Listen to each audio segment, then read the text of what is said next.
Hello बच्चों, फिर से हम बात कर रहे हैं प्रोजेक्टाइल मोशन की। और प्रोजेक्टाइल मोशन में हम बहुत इंपॉर्टेंट कॉन्सेप्ट देखने वाले हैं। It is the projection at complementary angle.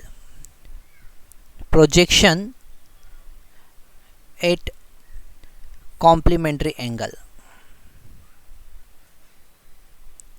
Complementary angle मतलब कि एक एंगल अगर थीटा है तो दूसरा कॉम्प्लीमेंट्री एंगल्स।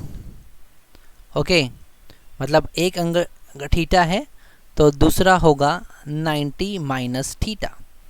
बहुत इंपॉर्टेंट कॉन्सेप्ट है, ज़रा हमको ध्यान से समझना है। Projection at complementary angle. सबसे पहले हम रेंज की बात करते हैं। अगर हम रेंज फाइंड करते हैं थीटा पर तो उसका फार्मूला हमारे पास में है you square sine 2 theta divided by g. Okay, और अगर हम रेंज फाइंड करते हैं 90 माइनस थीटा पर तो फार्मूला होगा यू स्क्वायर साइन, और थीटा की जगह पर हम रख देंगे 90 minus theta divided by G. 2 का अंदर मल्टीप्लाई करेंगे तो हमको मिलता है you square sine 180 minus 2 theta.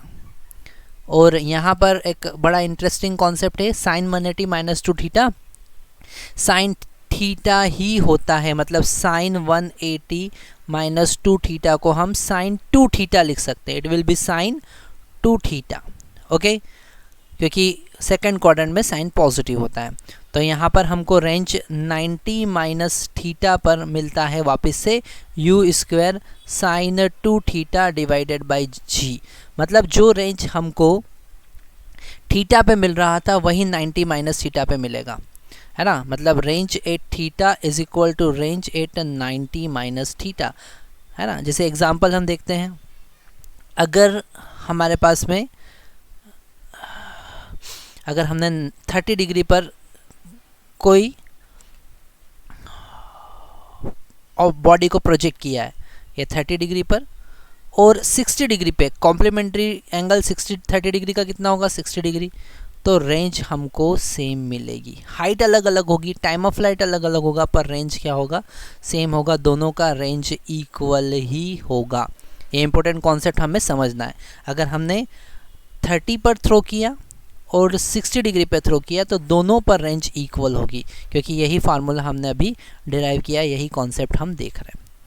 इसमें और भी इंटरेस्टिंग कॉन्सेप्ट होते हैं, जैसे कि अगर हम कहें कि time of flight eight theta, this time of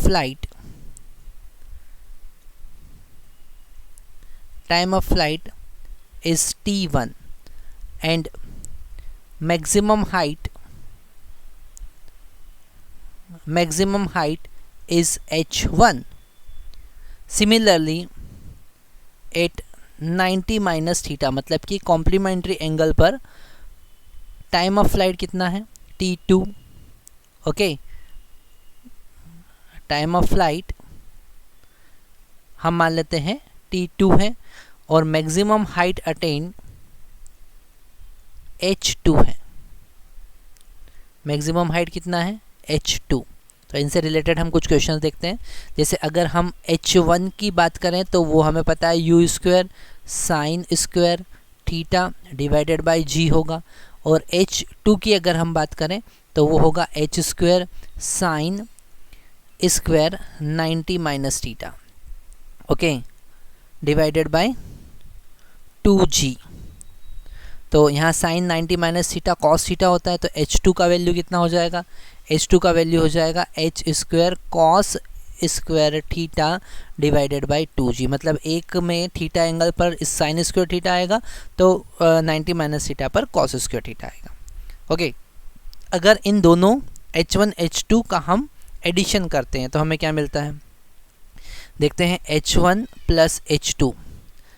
okay, मतलब you square sine square theta divided by 2g plus you square cos square theta divided by 2g। हम you square by 2g common ले सकते हैं, मतलब h1 plus h2 हमको मिला you square by 2g, और bracket में मिलेगा sine square theta plus cos square theta, and it is equal to 1।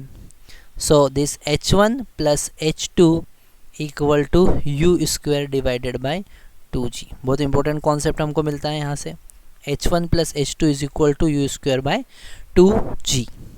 अगर इन दोनों h1 h2 को हम डिवाइड कर देते हैं, हम फाइंड करते हैं h1 बाई h2, तो h1 का वैल्यू था you square sine square theta divided by 2g divided by you square cos square theta by 2g। this u square and 2g will cancel out. We will get h1 by h2 equal to sin square theta by cos square theta, sin square theta divided by cos square theta, and it is equal to tan square theta। तो यहाँ से हमको एक concept और मिलता है कि tan theta is equal to root h1 by h2 होगा, मतलब हम एंगल ऑफ प्रोजेक्शन यहाँ से फाइंड कर सकते हैं। ओके, अगर हमें पास में h1 h2 गिवन होगा। एक और इम्पोर्टेंट कॉन्सेप्ट हम देखेंगे, अगर हमने h1 h2 का मल्टीप्लाई किया है, ओके, अगर हम h1 इंटू h2 करते हैं तो हमको क्या मिलेगा, ज़रा चेक करते हैं हम। You square sine square theta divided by 2g into you square cos square theta divided by 2g।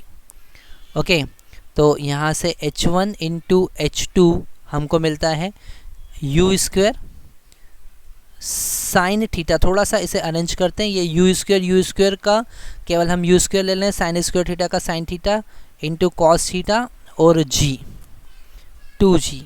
अब इसका हम होल स्क्वायर लिख सकते हैं।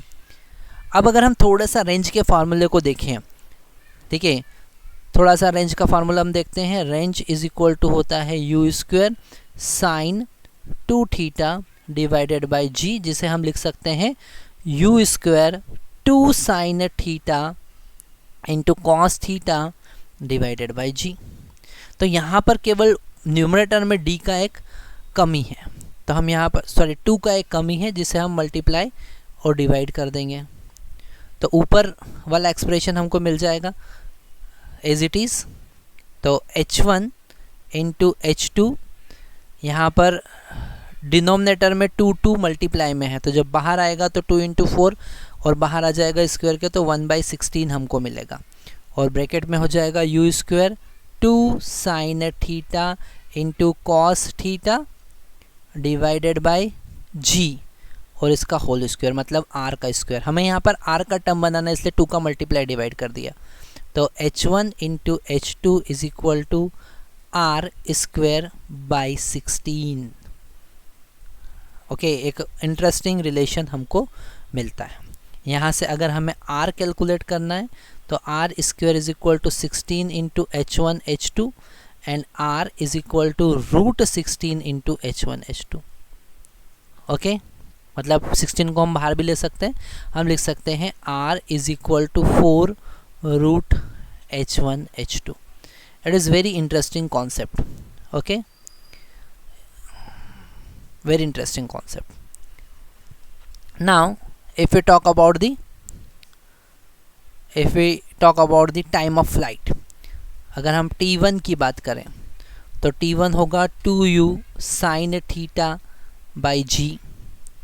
हम t2 की बात करें तो वो होगा 2u sin 90 माइनस थीटा, क्योंकि t2 का क्या था, t2 था time of flight for 90 minus theta divided by g, और हमको पता है sine 90 minus theta cos theta होता है, so this t2 will be equal to 2u cos theta by g. वापस से हम वही प्रोसीजर जैसा हमने h1 h2 के लिए किया है, हम t1 t2 के लिए यूज़ करेंगे।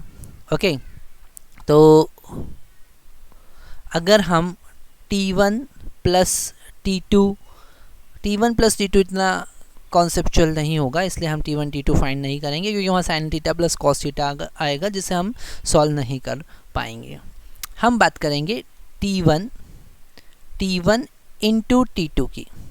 ओके, तो वो हो जाएगा 2u sine theta by g into 2u cos theta by g. तो t1 इंटू t2 हो जाएगा 2 by g Okay, 2 by g into u square 2 sin theta into cos theta divided by g. Okay, in terms को कुछ इस तरीके से arrange किया है कि हमारे पास में आर का फार्मूला बन जाए. तो T1 T2 is equal to 2 by g into r. That is the very interesting concept.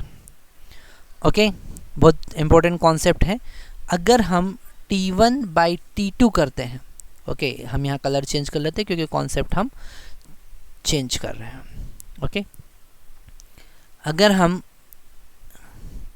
T1 divided by T2 use करते हैं तो वो हो जाएगा 2u sine theta divided by g divided by 2u cos theta divided by g. तो this u square u will cancel out, 2 also cancel out, g cancel out, and ultimate we will get tan theta.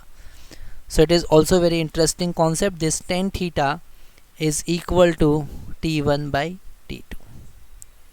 Okay, so all this concept we have to remember. Thank you very much.